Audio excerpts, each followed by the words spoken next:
قبر کا عذاب۔ اسلام میں آخرت کا تصور بہت اہم ہے اور موت کے بعد قبر کی حالت پر کئی احادیث موجود ہیں۔ قبر کا عذاب انسان کو اس کی دنیاوی زندگی کے اعمال کے مطابق دیا جاتا ہے۔ نبی کریم صلی اللہ علیہ وسلم کے دور میں ایک ایسا واقعہ پیش آیا جو ہمیں اس حقیقت کی یاد دہانی کراتا ہے کہ ہمارے اعمال ہمارے ساتھ قبر میں جاتے ہیں اور ان کے نتائج وہاں ظاہر ہوتے ہیں۔ واقعے کی تفصیل۔ ایک دن رسول اللہ صلی اللہ علیہ وسلم اپنے صحابہ کرام رضی اللہ تعالی عنہ کے ساتھ کہیں جا رہے تھے۔ راستے میں ایک قبرستان آیا۔ نبی کریم صلی اللہ علیہ وسلم وہاں رک گئے اور غور سے قبروں کی طرف دیکھنے لگے۔ آپ صلی اللہ علیہ وسلم کے چہرے پر ایک خاص قسم کی سنجیدگی اور اداسی ظاہر ہو رہی تھی۔ صحابہ کرام رضی اللہ تعالی عنہ نے آپ صلی اللہ علیہ وسلم کی یہ حالت دیکھی تو خاموش کھڑے رہے۔ کچھ دیر بعد نبی کریم صلی اللہ علیہ وسلم نے فرمایا، یہ دو قبریں والوں کو عذاب دیا جا رہا ہے اور یہ کسی بڑے گناہ کی وجہ سے نہیں ہے۔ صحابہ کرام رضی اللہ تعالی عنہ حیرت میں مبتلا ہوئے اور عرض کیا، یا رسول اللہ صلی اللہ علیہ وسلم، وہ کون سے اعمال ہیں جن کی وجہ سے ان پر عذاب ہو رہا ہے؟ آپ صلی اللہ علیہ وسلم نے فرمایا، ایک شخص پیشاب کے دوران صفائی کا خیال نہیں رکھتا تھا اور دوسرا شخص چغلی کرتا تھا، یعنی لوگوں کے درمیان جھوٹی باتیں پھیلا کر فساد پیدا کرتا تھا۔ پہلا گناہ طہارت میں غفلت۔ پہلے شخص کا گناہ یہ تھا کہ وہ پیشاب کے دوران طہارت اور صفائی کا خیال نہیں رکھتا تھا۔ اسلام میں طہارت کو بنیادی اہمیت حاصل ہے کیونکہ یہ نماز اور دیگر عبادات کی قبولیت کے لیے شرط ہے۔ یہ شخص پیشاب کے چھینٹوں سے اپنے کپڑوں اور جسم کو پاک کرنے کی زحمت نہیں کرتا تھا، جس کی وجہ سے وہ ناپاکی کی حالت میں رہتا تھا۔ یہ غفلت بظاہر چھوٹی لگتی ہے لیکن اس کے اثرات بہت سنگین ہیں۔ نماز جو کہ دین کا ستون ہے تب تک قبول نہیں ہوتی جب تک انسان طہارت کا خیال نہ رکھے۔ یہ شخص اپنی لاپرواہی کی وجہ سے اللہ کی نافرمانی کا مرتکب ہوا اور اس کے اعمال برباد ہو گئے۔ دوسرا گناہ چغلی۔ دوسرے شخص کا گناہ یہ تھا کہ وہ چغلی کرتا تھا۔ وہ ایک جگہ کی بات دوسری جگہ پہنچا کر لوگوں کے درمیان نفرت اور دشمنی پیدا کرتا تھا۔ چغلی ایک ایسا عمل ہے جو معاشرتی فساد اور رشتوں میں درار کا سبب بنتا ہے۔ یہ عمل اللہ کو سخت ناپسند ہے، اور قرآن میں بھی اس کی مذمت کی گئی ہے۔ چغلی کرنے والا شخص اپنی باتوں سے معاشرتی نظام کو خراب کرتا ہے اور دلوں میں بغض و کینہ پیدا کرتا ہے۔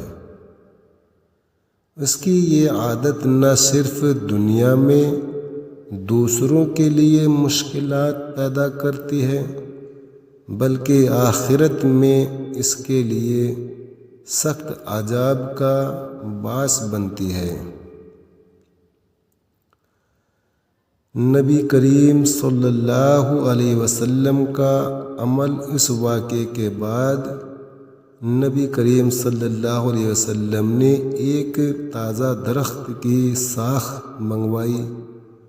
آپ صلی اللہ علیہ وسلم نے اس شاخ کو 2 حصوں میں توڑا اور ایک ایک حصہ دونوں قبروں پر رکھ دیا۔ صحابہ کرام رضی اللہ تعالی عنہ حیران ہوئے اور پوچھا، یا رسول اللہ صلی اللہ علیہ وسلم، آپ نے یہ شاخیں ان قبروں پر کیوں رکھی ہیں؟ آپ صلی اللہ علیہ وسلم نے فرمایا، جب تک یہ شاخیں تازہ رہیں گی اور خشک نہ ہوں گی، ان کے عذاب میں کمی ہوگی۔ یہ عمل نبی کریم صلی اللہ علیہ وسلم کی شفقت اور رحمت کا مظاہر تھا۔ آپ صلی اللہ علیہ وسلم نے اللہ سے ان کے لیے عذاب میں تخفیف کی دعا کی اور یہ واضح کیا کہ اللہ کی رحمت کے دروازے ہمیشہ کھلے ہیں۔ قبر کا عذاب۔ ایک سبق۔ اس واقعے سے کئی اہم سبق حاصل ہوتے ہیں۔ نمبر 1، طہارت کی اہمیت۔ طہارت دین اسلام کا بنیادی اصول ہے۔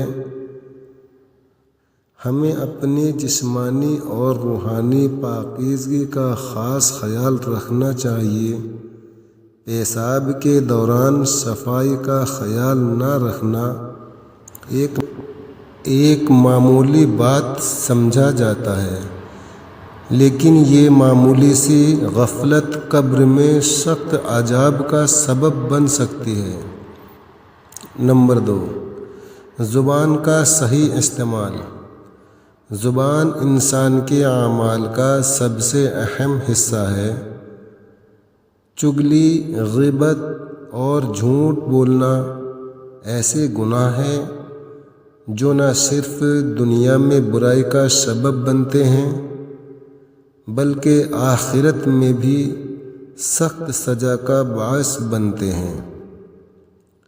ہمیں اپنی زبان کو قابو میں رکھنا چاہیے اور ایسے الفاظ کہنے سے گریز کرنا چاہیے جو دوسروں کو نقصان پہنچائے۔ نمبر 3، رحمت اور شفاعت کی امید۔ نبی کریم صلی اللہ علیہ وسلم کا عمل ہمیں یہ سبق دیتا ہے کہ ہمیں دوسروں کے لیے دعا کرنی چاہیے اور ان کے لیے اللہ کی رحمت کی امید رکھنی چاہیے۔ اللہ کی رحمت ہر چیز پر غالب ہے اور اس کی مغفرت کے دروازے ہمیشہ کھلے ہیں۔ ایک عمومی یاد دہانی۔ قبر کا عذاب ایک حقیقت ہے جسے قرآن اور احادیث میں واضح طور پر بیان کیا گیا ہے۔ یہ دنیاوی زندگی کا انجام ہے جہاں انسان کے اعمال کا حساب کتاب شروع ہوتا ہے۔ ہمیں اپنی زندگی میں اعمال صالحہ کرنے کی کوشش کرنی چاہیے تاکہ آخرت میں ہم اللہ کے عذاب سے محفوظ رہ سکیں۔ قبر کے عذاب کے بارے میں ایک اور احادیث ہے۔ رسول اللہ صلی اللہ علیہ وسلم نے فرمایا،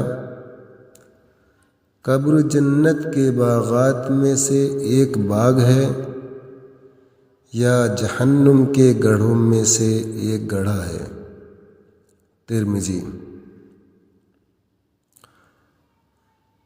نتیجہ، یہ واقعہ ہمیں یاد دلاتا ہے کہ ہر چھوٹے سے چھوٹے عمل کا اثر ہوتا ہے اور ہمیں اپنی زندگی میں ہر عمل کو اللہ کے احکام کے مطابق انجام دینا چاہیے۔ طہارت زبان کی حفاظت اور دوسروں کے لیے رحمت کی دعا کرنے کا سبق اس کہانی میں موجود ہے۔ اللہ ہمیں ان گناہوں سے بچائے اور آخرت میں ہمارے لیے آسانیاں پیدا کرے، آمین۔ ویڈیو کو لائک، چینل سبسکرائب اور شیئر کرنا نہ بھولیں۔ السلام علیکم۔